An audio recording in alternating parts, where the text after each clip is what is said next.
Still love that whole part when he calls them up, like after they get, because he's got the 1/3 or 1/4 ownership of the car. Yeah. He's like, I'm your pal, and I'm steaming. Hey, what's happening, everybody? It's Ike from Flipside Music, and welcome to What the F.A.Q Saturday edition, which is always what the edition is. Yes. It's always on Saturday. It's at varying times, even though we say 4:30, but we never said 4:30 where. So Right. Yeah. So, weekly question and answer show. You ask a question, we give you an answer, and I'm here with Dylan, as usual. So, it's been an interesting day already today. Yeah. So, I got some stuff to do at the new building for those of you that give it. And I got the van loaded up. I get in the van this morning at the house, and hey, Zig, hi, buddy. I get in the van, and it's dead. It's fried. After using it for 2 days. After I've been using it for the last 2 days running around, and it's dead. So, yeah, good times. Good times and classic oldies. Well, it's like it's always that way though with stuff. Like when we absolutely need it, it doesn't come through sometimes. But like all the other times when we sort of need it, yeah, it's fine. Right. Good thing I got the chairs. Yeah, otherwise we're super screwed. Yeah. So tomorrow we're doing like a movie thing over at the new place. A friend of mine filmed a monster movie, like a B monster movie with costume and everything. It's gonna be pretty cool. I'm in it. There's gonna be a bunch of local musicians that are in it. So we're all kind of excited to check that thing out. So we're invited a bunch of people over. We're gonna put up a screen, projector, and the whole 9 yards. It's really cool. And that's why we needed the van. But along with that, the AC is dead in that room. So I've been trying to find a swamp cooler, and I got a buddy. Well, yeah, and that's the other thing. Of course, it's the one room you needed to actually use for this. Yeah, that's what I'm saying. Like it's just right in the pecker, right in the wee pecker. So it's just killing me. So yeah, the AC doesn't work in the room. So that I found that out on Wednesday. Tried to do all that stuff, and so I got a swamp cooler, and I was supposed to pick the swamp cooler up today, and the van doesn't work. Yeah. So it's been interesting week to say the least, with other stuff too. But you guys don't need to hear all that, right? But anyway, all right. Let's jump into the questiones. That's Spanish for query. For inquiry. One of them I actually went ahead and pulled from last week since you were out for the last episode, but it was a very interesting question, so I figured you could go ahead and answer it. But it was Colin James' question from last week, and it was live shows are back, and your favorite band needs you to be their replacement guitarist. This is a worldwide tour, so what's your touring rig going to be? Keep in mind the cost to ship your rig comes out of your pay. Okay, so if I had to be the replacement guitar player for one of my favorite bands. Yeah. So yeah, what band and then what rig? I don't know. It's really a tough one. Well, my answer changed because he did make it worldwide tour. Like if it was just the States. Right, if I got to pay for that. Yeah, that's why like, if it was just the States. So that's that's what I'm getting hung up on. If I got to pay to lug shit all around the world, right? I'm taking like a Kemper. Well, that or a pedalboard rig. That was kind of where I'd probably take a Kemper because I'm like, I can dial in everything I need. Yeah. They're going to push it through the sound system anyway, and I get everything I need. Yeah. And then that way I could carry that thing on. Yeah. So that's probably what I would go with. Yeah, I ended up going, Earthless was the band I ended up choosing. But yeah, I think picking a pedalboard rig ended up being the easiest way to go. Well, it doesn't say you don't have to mention the favorite band. You just got to mention the rig. That's true. But Yeah. That's the wipe of the question. But it's still interesting because, I mean, I don't know if I'd choose, like, that was, like, what Nico and I did was not choose big bands. No. I would still, honestly, I mean, I would go with something that's going to, I'd probably go with, like, a Kemper type thing just because if I got to pay for it. Right. Then that's going to be the easiest way for me to get around. Well, actually, for what you do, that would actually work pretty well. Yeah. Because you could actually have everything just. But this says depending on the band. So if I wanted to be Fu Manchu guy, right, you could do it with that too. I could do that. I could do it with that too. Now, is it perfect? There's a lot of guys playing Kempers out there that are touring that nobody knows. Yes, for You sure. know, and it sounds great. I mean, I know a couple. Well, yeah, a lot of I know people a couple that we've sold to guys that are out there touring. Well, and there's a lot of bands. It's like a trend now that a lot of them, just obviously to keep up appearances, they'll be using a Kemper, but they'll just put it in a shell of something else, so that visually people can't see. Visually, what it looks is. like you're playing a Marshall, but you really the thing's behind Yeah. it. It's like that old picture. Yeah, or where it's you have not the even empty that. tabs. Yeah, it's just You know? yeah. So It's so funny too because I remember so many times I've been to shows where like some weird dude would try to say that those were real, and I'm like, I guarantee you those are all fake cows. There's no way. they don't have Like, yeah. I'm like, even Motorhead, when at their peak with their 10,000 watt rig, didn't have that many cabinets. Find the one that's got the microphone on it. Right. That's the real one. Right. Everything else is shit. Yeah, everything else is It's either all show. It's just funny that Matt Pike's the only one, but at least when you see those, you're like, okay, that there's a head for every cab almost. Right. That makes more Yeah. sense. You're like, yeah. Yeah. Okay. So next question is from P. Fritz. Has the shop ever seen a bass with a whammy bar? We have. Yes. We actually have, yeah. So Samantha Royal, local builder, she ended up building one that was like the base of doom or something. Remember that? Yeah. Yeah, because it was like a giant the Jaguar. ghost bass or something. Yeah. wasn't it? Well, it was like an extended scale. I don't know exactly what the scale length was. So it had this giant neck, and then she had I think it was a mastery bridge or something on there, right? Something like that. But the whammy bar itself was like a big nail. Remember? It was Yeah. a nail. Yeah. It was like one of those nails you'd use for like landscaping or something like that. It was Yeah. like this long. It was bent and it was pretty cool. Yeah. Yeah, it was a I think pretty. was that the one that had the bullet shells in it or that was haunted or something? Wasn't that the story behind it? I think it was haunted, but I don't remember the bullet shells. I just remember it was like kind of all gray with like a reddish pick guard, I think. If I remember right. Yeah, if we have any photos of it, It'd be Yeah. somewhere on Instagram somewhere. yeah. But anyway, it was a pretty cool one. But yeah, so far I think that's the only one we've ever seen Yeah. with a whammy bar. And that was just because it was a local builder, custom build Right. kind of thing. I'm sure I've never seen one other than that. I think I forgot his name, but the bass player for Cheap Trick. So he has like that weird custom bass, which is like it's a 9-string instead of a 12. Or I think it's a 9-string where he doubled up only certain strings so that he could do that. And then I thought he had another one where he basically made them put like a giant Bixby on it. That'd be kind of cool. yeah. I'd like to see that though. Yeah, I'm pretty sure if I remember right, it was I can't remember his name right off. I'm sure the guys in the comments will remember. But, Yes, please. But yeah, Cheap Trick's bass player, I'm pretty sure had one, but I might be just remembering like that weird 9-string thing he had. Yeah. Because the 9-string one, it was Near like you. yeah, it was kind of cool. Or maybe it was I don't think it was a 10-string. It was some weird odd number of strings, but it was cool. 6 strings too many. Well, it was just cool because he doubled up basically the 4 main strings, and then I think he had one other one. But it was just the way he was able to play was really interesting. It was really cool. Maybe it was an 8-string. That would probably make more sense, but whatever. Yeah. Yeah. All right. So moving on, we got Ben Coombs, our preferred Canadian YouTuber. Check him out if you don't know who he is. Cool dude. Ben asks, any recommendations on an affordable lap steel? This one's totally out of my wheelhouse. I so- do know one. Okay, good, because I have no So idea. Recording King Oh, okay. makes a lap steel that's a couple $100, somewhere around that general vicinity. It's got like a P90 type. Oh, okay. Yeah, Like pick at least up in enough to dip your toes in the water. Yeah, and it's a great way to kind of get, if you want to get into that, it's a inexpensive way to get started. Yeah. So I would look at the Recording King because we I had have one an in here option. at one point. I have an option. Do you? Yeah. Volume pedal. Oh yeah, there you go. Yeah, Yeah, because the way people, I mean, you can almost fake it with a slide and a volume pedal. So that's my cheap lap steel recommendation since I don't have a good one. You're like, I'm just gonna make some shit up. Yeah. So I would go Recording King, but there's a lot of you could find, secondhand stuff. I would certainly look at Reverb and stuff like that. I mean, I got an old Supro from the 40s that came in. Oh yeah, that was a Remember cool that? one. Yeah, yeah. So I got that. It came in, and I was like, I don't even play that. Mother of paddleboard. Yeah, Yeah. mother of toilet seat. Yeah. It's really cool, and it sounds really cool, but I don't really play lap steel. At some point, I'll try to work that a little Yeah, bit more. no, it was a cool one. I remember how resonant too it was, especially with like When we when set it on the de- table, yeah. it's just like everything. the was- whole table became resonant. Yeah, it was pretty cool. Yeah. So there's me answer to that. Oh, and that's actually there you go. That's another good option though. Is always secondhand market, but like especially if you look for what was the Fender model?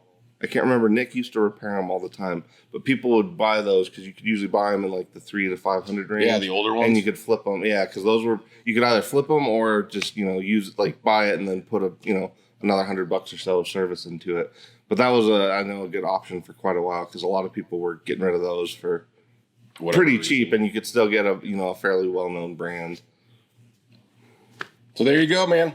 If you're looking to expand your actually, Ben, I want to see what you end up if you're. I want to see some lap steel tunes, man. Yeah. All right, next one. All right, last one is from Nothing Here. Are there any snake oil ideas or myths about gear that you know are ridiculous that you follow anyways? If yes, what are they? So snake oil ideas or like snake this oil, is a tough one. Because there's so much stuff out there that you can debate. Obviously, the big one is probably the tone wood. Right. The tone wood, the great tone wood debate. Right. Goes back and forth. I mean, that's something I like to read the comments with that. I was gonna say, to me, I don't know. I guess that one has probably been chiseled away for me over the years of working here now. Because I feel like now, at least for me, and this is actually something I was thinking if we do more of like a podcast, this would be a better way to do it. But I think the instrument chooses you a lot of times, at least if you're able to play it. Because like all of the instruments I have at home, I was looking at them all the other day and I was thinking like all of them are super loud unplugged, which is one of my like number one things because I had to play unplugged for so long that it has to be loud unplugged. And then the other part is just like the sustain for me is a big one because I love the sustain notes for a long time, and all my guitars, thankfully, whether they're bolt on or neck, set neck, they all do it. So. There's another one, the bolt on to set neck. Right. That's a whole nother. There's one. Because people have always decibel levels like 50 watts to 100 watts. Right, which is really just 3D. Yeah. So I don't know if those are snake oil things. It's hard to say because I think those are legitimate conversations and legitimate arguments. Well, the wattage one I think is just a fundamental misunderstanding. I just think you're fucking wrong, man. Like everything you think is wrong.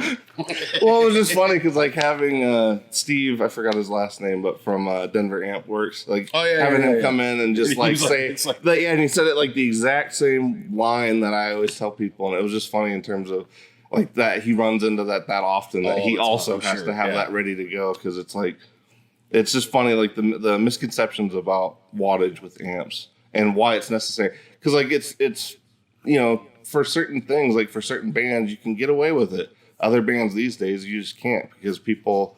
I don't know what's wrong with like just rocking now because I feel like a lot of people like between sound guys and like studio guys that need like these perfectly sterile things. Right. It can't make any. This can't make any noise at all. And your comment. The text you sent was like, "Oh, that means every concert since 1962 from any rock band is total shit." Yeah, nobody enjoyed a single moment. Nobody could have enjoyed anything. There's a buzz coming from the Strat or the I just find that very funny. But going along with that, I think pedals are a thing too. Well, they are, but why does it cost $200? This is bull.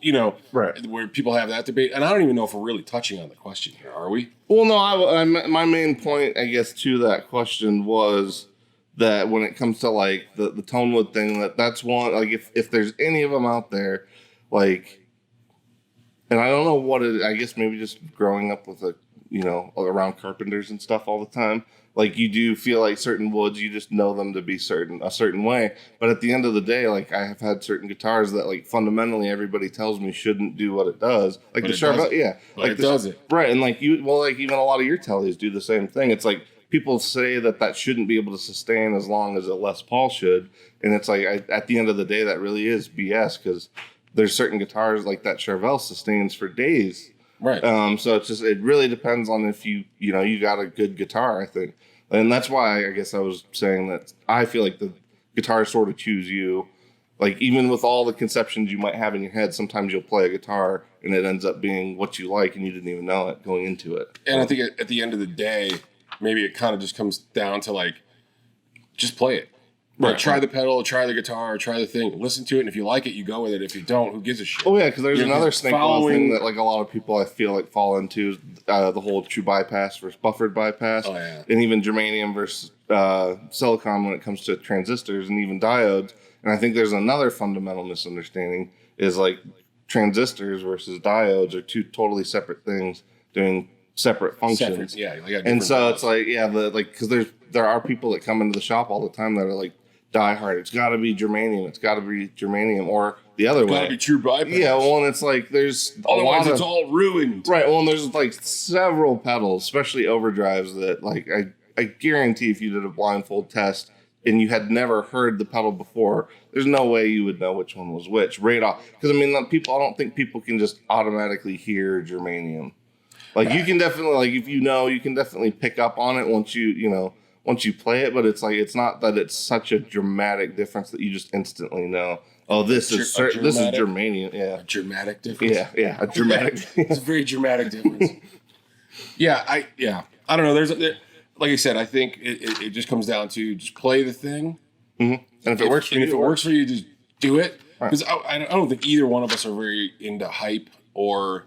Because we just work with this stuff all the time. So for us, it's like, that is good. Well, and I feel like both of us have we're not hyping it, or we're not falling into all the other YouTubers have been like, oh my God. Well, that's what I was going to say. Both of us don't even really watch a lot of that until after we watch that more now for product knowledge, not demos. Like I don't really watch demos as much because we get the stuff in, we try it for ourselves pushing air in front of us. Right. I mean, well, maybe that's a snake oil thing. Is the YouTube videos. Not saying that there's not good dudes doing good demo stuff. There is, but there is certainly a faction of dudes out there that are just doing these things to get gear and money. And everything's great. And then everything's great or something and it sounds the freaking same way every time, no matter what they play.